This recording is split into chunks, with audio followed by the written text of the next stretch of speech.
Si vous avez une capitale de 1000 dollars, les gars, vous vous demandez comment est-ce que je vais faire pour rentabiliser dans l'écosystème crypto. Qu'est-ce que je peux faire avec mon capital pour gagner de l'argent? Parce qu'il y a beaucoup de personnes qui viennent avec 1000 dollars dans l'écosystème crypto. Ils ne savent pas qu'est-ce qu'ils vont faire de ces capitales-là.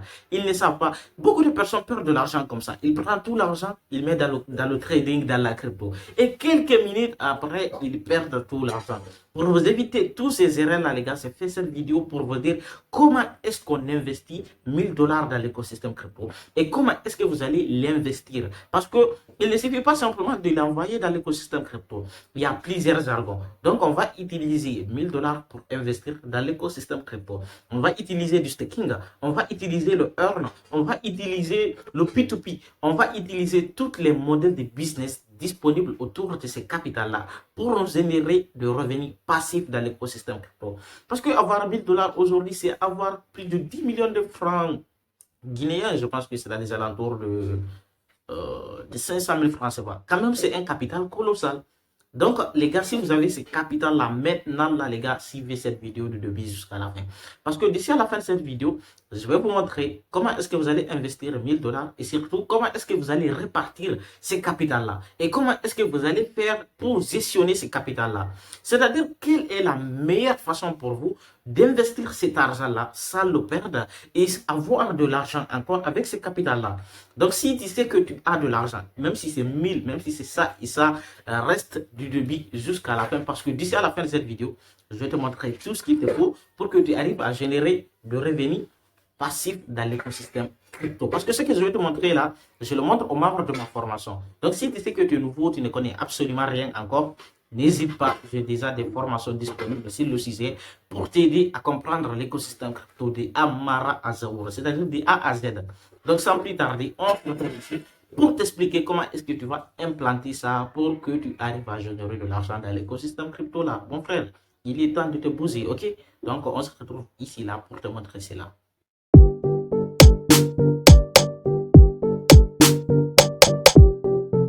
Nous sommes dans cette formation, les gars, et comme je l'ai dit, je vais essayer de vous montrer comment est-ce que vous allez investir 100 dollars, autant pour moi, 1000 dollars dans l'écosystème crypto. C'est-à-dire n'importe quel montant que vous possédez, si vous souhaitez l'investir, vous pouvez le faire à la fin de cette formation parce que je vais m'assurer, à la fin, vous comprenez tout ce qu'il faut comprendre pour que vous arrivez à vous en sortir. Donc, restez du début jusqu'à la fin parce que si vous avez cette montant aujourd'hui, je pense que rien ne vous empêchera à arriver à rentabiliser réellement dans l'écosystème crypto parce qu'il n'y a plus d'esquisses pour vous. C'est pourquoi j'ai détaillé cette formation. J'essayais de vous faire quelque chose de plus simple pour que à la fin, toute personne qui suit cette vidéo de début jusqu'à la fin arrive réellement à s'en sortir. Donc les gars, restez de début jusqu'à la fin. Numéro 1, on va venir sur les principes les plus importants de cette formation, les gars. C'est d'avoir des objectifs. C'est d'avoir des objectifs ici, là. Avoir des objectifs d'investissement dans l'écosystème crypto. C'est l'étape la plus importante, les gars. Les objectifs. Les objectifs, c'est-à-dire, c'est d'avoir un message clair. Avoir un message clair et croître. C'est-à-dire, aujourd'hui, il faut que tu dois d'abord comprendre qu'est-ce que tu veux réellement faire. Parce que quand tu ne connais pas ce que tu dois faire, ce n'est pas la peine de continuer. C'est pourquoi il faut avoir un message clair et croître. C'est-à-dire un message évolutif. Et avoir une vision de long terme. Parce qu'une personne qui a ces montants-là, à 1000 dollars, il ne doit pas avoir une vision de demain et d'aujourd'hui. Il doit avoir une vision de long terme. Long terme, c'est-à-dire 5 ans, 10 ans, 30 ans, 20 ans, ça dépendra de lui. Mais avoir une vision de long terme et avoir une gestion de risque. Avoir la gestion de risque, c'est-à-dire dans ces 1000 dollars, combien est-ce que tu es prêt à risquer, combien est-ce que tu es prêt à perdre pour rentabiliser. Parce que si vous ne savez pas combien est-ce que vous êtes prêt à investir ou bien à risquer, vous n'allez jamais arriver encore à vous en sortir. Donc, il est hyper important d'avoir une gestion de risque et surtout avoir une diversification intelligente. La diversification, c'est la clé de toute chose. Aujourd'hui, en tant qu'une personne, tu ne dois pas rester sur un seul côté. Tu dois faire beaucoup de choses. beaucoup de choses. La diversification, tes taximans, tes menuisiers, tes garagistes, il faut te diversifier, c'est l'élément fondamental, la plus important. Je récapitule, avoir des objectifs, un message clair de ce que tu veux, avoir une vision de long terme et avoir une gestion des risques et avoir la volonté de diversification. Ok? Surtout, n'hésitez pas les gars, si vous avez des questions, vous pouvez les poser dans les commentaires de cette vidéo. Ok? Numéro 2 les gars, on a la diversification. La diversification, elle est hyper importante. La diversification, je vais vous expliquer. C'est-à-dire, aujourd'hui, une personne qui a 1000 $, il doit essayer de se diversifier. 10%, il met sur des opportunités. C'est-à-dire, sur les 1000 $ dont il possède, tu essaies de prendre 10% de ses capitales, tu mets sur des opportunités. C'est tel que les mêmes coins, les shitcoins, tu essaies de trader avec les 10%. 10% des 1000 $, je pense que c'est dans les alentours de 100 $ comme ça. Je ne suis pas calculatrice ou mathématicien, j'essaie de vous expliquer comment le faire. À vous de calculer en fonction de votre capital.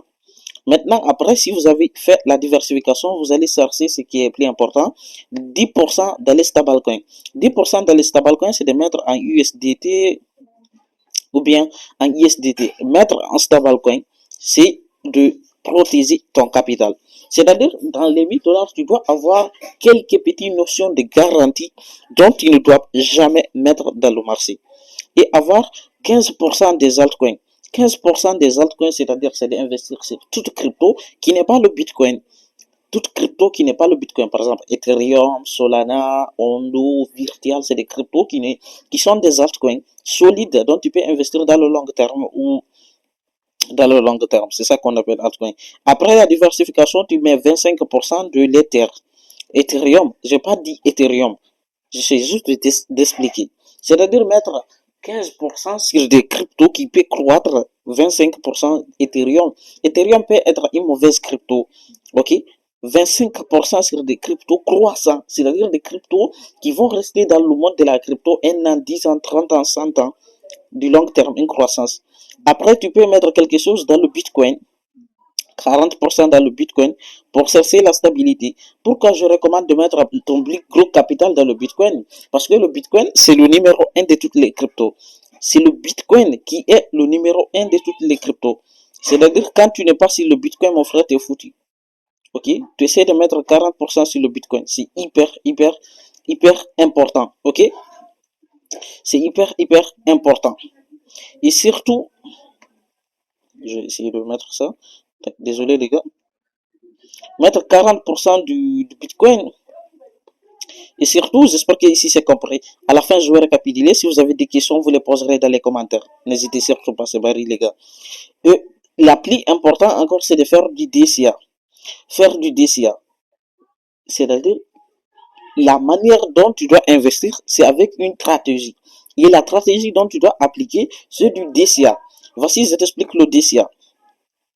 Le DCA, réduire le risque à acheter au plus haut, c'est-à-dire tu achètes au plus haut, c'est-à-dire au plus bas. C'est-à-dire, au lieu d'acheter au plus haut, tu achètes au plus bas. C'est ça qu'on explique ici avec la stratégie de DCA, ok? Ça te permet de réduire les risques, ok? Et surtout, numéro 1, le dollar du DCA, tu mets 250 $ sur une correction, 250 $ dans un mois, dans une semaine, 250 maintenant. C'est-à-dire, il te donne ici la manière dont tu dois implanter le DCA. C'est-à-dire, je vais t'expliquer. Par exemple, voici tes 1000 $. Voici tes 1000 $. Tu dois prendre tes 1000 $ là, tu les divises par 4 ou bien par 5. Tu essaies de prendre 250 $, tu mets sur le Bitcoin. Solana, Ondo, c'est pas des conseillers financiers, les gars, c'est juste pour vous expliquer. Ça, c'est deux. Tu essaies de te diversifier comme ça. C'est ça qui est expliqué là. C'est ça qui est expliqué là. Tu mets 250 $, 250 $, 250 $ et 250 $ maintenant où se trouve le prix actuel de la crypto. Tu mets là-bas 250 $. C'est comme ça qu'on fait du DCA. Ok? Je ne sais pas si c'est compris. Si c'est pas compris, les gars, les commentaires sont ouverts. Vous pouvez poser vos questions. Je vous répondrai, les gars. Ok? Et encore, n'hésite pas de faire du horizon. L'horizon, c'est quoi? C'est de viser du long terme. c'est de toujours avoir une vision de long terme. Ne te limite pas à ce que tu fais. Vision de long terme, c'est-à-dire que tu essaies de mettre sur le Bitcoin, sur l'Ethereum, sur les cryptos les plus prioritaires. Vous savez, l'écosystème crypto regorge, il y a des cryptos qui s'appellent les mêmes coins, des cryptos qui ne servent à rien. Mais si vous mettez vos investissements sur des cryptos comme celui-ci, vous n'allez pas perdre votre argent, vous allez vous projeter dans le long terme et cela vous permettra d'avoir de bonnes diversifications. Regardez, ils expliquent ici l'horizon. Long terme, minimum 5 ans. Moyen terme, 1 an. Court terme, 3 mois. C'est-à-dire que tu essaies de te prioriser dans tes investissements. Tu te diversifies, tu mets 350 $. Ok. 1 an, 5 ans, tu essaies de te diversifier comme ça. Et tant que tu ne te diversifies pas, tu ne pourras pas comprendre réellement de ce que je te parle là. Ok? Si vous avez des questions, les gars, n'hésitez pas. Je vais récapituler ce que j'ai déjà dit. Avoir un objectif, avoir la diversification, utiliser la stratégie de DCA, avoir un horizon de long terme. Ok, c'est ça que j'ai expliqué là. Si quand même vous avez des questions, n'hésitez pas. Et surtout, les gars, il y a quelque chose encore qui est plus important qui vient d'apparaître ici. Pour investir maintenant dans les cryptos, vous devez avoir des critères de choix. Par exemple, tu ne dois pas investir sur n'importe quel crypto. C'est les cryptos dont tu dois investir, tu dois avoir des cryptos qui sont éparpillés un peu partout. Ce que tu dois regarder avant de faire acheter une crypto, c'est-à-dire les fondamentaux sur lesquels tu dois te baser avant d'acheter la crypto. Numéro 1, tu dois regarder le narratif. Le narratif, c'est de regarder est-ce que les cryptos sont sur l'IA, sur le RWA et sur le DeFi. Tu dois regarder cela encore, c'est hyper important. Le DeFi, le RWA, le IA. Regardez, est-ce que les cryptos sur lesquels tu es sont un peu éparpillés autres là. Et surtout, après, tu regardes encore le volume. Quel est le volume dans les cryptos font? Les cryptos font combien de volume par jour, par mois, par an? Tu essaies de chercher encore le volume, c'est hyper important. Si tu ne cherches pas encore le volume, tu es foutu. Ok? Et après, tu essaies de chercher encore l'équipe crédible, c'est-à-dire les personnes qui travaillent derrière les tokens ou bien les cryptos sur lesquels tu dois investir, doit être crédible. Des personnes de confiance, pas des personnes qui ne sont pas confiantes. Aujourd'hui, ils travaillent, demain, ils ne travaillent pas. Tout ça, c'est dans la formation. Je te montre comment faire de l'analyse fondamentale. Utilité réelle. Là, c'est extrêmement important, les gars. Vous devez regarder encore les cryptos sur lesquels est-ce qu'ils ont des utilités réelles. À quoi ça sert ces cryptos-là? Est-ce qu'ils ont des vraies utilités? Parce que s'ils n'ont pas d'utilité réelle, mon frère, c'est foutu encore. Il faut chercher ça. Là, c'est hyper important. Et après, une fois que tu regardes tout cela, tu regardes la capitalisation boursière. La capitalisation boursière de la crypto, c'est de regarder, regarde, je t'explique la capitalisation. La capitalisation, c'est le prix de la crypto multiplié par le nombre de pièces disponibles. C'est-à-dire, je prends ici token, ça c'était le prix de la crypto multiplié par le nombre de pièces disponibles dans le marché, qui est égal à la capitalisation qui est le market cap. C'est ça le market cap. Mais si vous ne comprenez pas le market cap, les gars, vous n'allez pas comprendre et faire de l'argent. Ça, c'est hyper important. Ça, c'est hyper important, les gars. Donc, négligez pas le market cap. C'est hyper important, les gars. Si vous négligez ça, vous êtes encore foutu. C'est pourquoi dans la formation, si vous l'apprenez, je vous montre toutes ces choses-là. Et surtout, il faut avoir une gestion de risque. Il faut avoir une gestion de risque. Les gars, la gestion de risque, c'est de maîtriser ce que tu es prêt à perdre. Ça, c'est la gestion de risque. Combien est-ce que tu es prêt à perdre? Uniquement ce que tu peux laisser dormir. C'est-à-dire que tu ne vas pas prendre l'argent de ton mariage ou l'argent de ton baptême et mettre ça sur l'investissement en crypto. C'est pas autant crédible. Uniquement ce que tu peux te permettre de perdre. Ok? Tu peux pas mettre encore de l'argent pour la nourriture. L'argent que tu dois manger aujourd'hui ne doit pas être investi. Ça, c'est l'argent pour la consommation. Ok? Et surtout encore, pas l'argent du loyer. Là, j'ai essayé un peu de bien détailler cela pour que vous compreniez. Pas l'argent du mariage, ni baptême pour enfants. Ok? Là, encore, c'est l'argent là. Et encore, là, il faut avoir un plan de sortie. Quand tu investis encore dans l'écosystème crypto, il faut avoir un plan de sortie. Garder le long terme, récupérer x3 du capital initial, retirer x3%. Je vous explique. Quand tu viens dans l'écosystème crypto, il faut que tu aies un plan de sortie. Ton plan de sortie, c'est quoi? C'est lorsque tu investis 1000 $, tu essaies maintenant de sortir du marché Par exemple, combien est-ce que tu vas prendre de profit au niveau des 1000 dollars? Quand même, moi, quand j'ai investi 1000 dollars dans l'écosystème crypto, à chaque fois que j'ai 100 dollars, je retire. Pourquoi? Parce que j'ai quelques 1% ou bien 10% de 1000 dollars dont j'ai déjà réalisé, dont je prends, je retire. Et ce qui est hyper important, parce que quand vous mettez beaucoup d'argent dans le marché et que vous ne prenez pas la peine ou bien le temps de retirer de l'argent, les gars, sérieusement, les gars, vous allez perdre de l'argent. Donc, assurez-vous toujours de prendre des profits, c'est hyper important, les gars. Si le moyen terme, si le long terme, prenez toujours les profits. N'investissez pas pour jeter votre argent, investissez pour prendre les profits. Faites-vous plaisir, les gars. Voici, j'ai essayé de noter quelques erreurs à éviter. Les erreurs à éviter, ce sont simples, les gars. Vous connaissez tous ces erreurs-là. C'est des erreurs, investir sans stratégie, là, quand même, tu risques de perdre ton argent. Suivre les influenceurs, hop là là, les gars, ici c'est mort. Suivre les influenceurs, c'est de suivre toutes les personnes sur Internet. Aujourd'hui, XY te dit, fais ça, toi tu fais, mon frère, tu ne connais pas ce que tu perds ton argent. Et il y a le vendre en panique. En ce moment, le marché crypto est à la baisse. Il y a beaucoup de personnes qui vont vendre de l'argent à la baisse, vendre leur crypto à la baisse. Là, quand même, c'est des pertes consécutives. Il ne faut jamais vendre à perte, les gars, quel qu'en soit ce qui se passe. Parce que tu as pris de l'argent dont tu n'as pas besoin, tu as mis, donc quand ça perd encore, ça fait partie du business. Ok? Et là, tu essaies de vendre dans la panique, acheter près de 80%. Là, les gars, c'est du FOMO. Là, il faut éviter le FOMO dans le marché. Les gars, si vous faites du FOMO, vous êtes foutus. Le FOMO dans le marché, il faut éviter. Le FOMO, c'est quoi? C'est lorsque tu achètes une crypto qui est déjà à la hausse. Une question, ça monte avec ton argent. Quand tu fais ça, t'es foutu, les gars. C'est du FOMO. On ne fait pas du FOMO dans le marché. Quand tu fais du FOMO, les gars, c'est mort pour toi. Et surtout, la stratégie que moi je recommanderais, c'est des trois stratégies. Là, j'essaierai de recommander toute personne qui investissent. Les gars, tout sur les mêmes coins. Là, vous connaissez déjà. Par exemple, tu mets tout ton argent, toutes les 1000 dollars dans les mêmes coins. Toi-même, tu sais qui déjà t'es dévoué à la perte. Ok? Et ce que je recommande souvent, les gars, c'est la stratégie là. La stratégie là, c'est la stratégie la plus rentable, les gars, pour vous parce que vous investissez dans l'écosystème crypto, les gars. C'est la stratégie que je trouve plus rentable. C'est-à-dire, vous essayez de 300 dollars sur Bitcoin, 100 dollars sur Ether, 400% sur les altcoins, 10% sur ça. C'est bon. Vous pouvez équilibrer encore l'investissement. Vous pouvez équilibrer. Désolé, les gars. Désolé.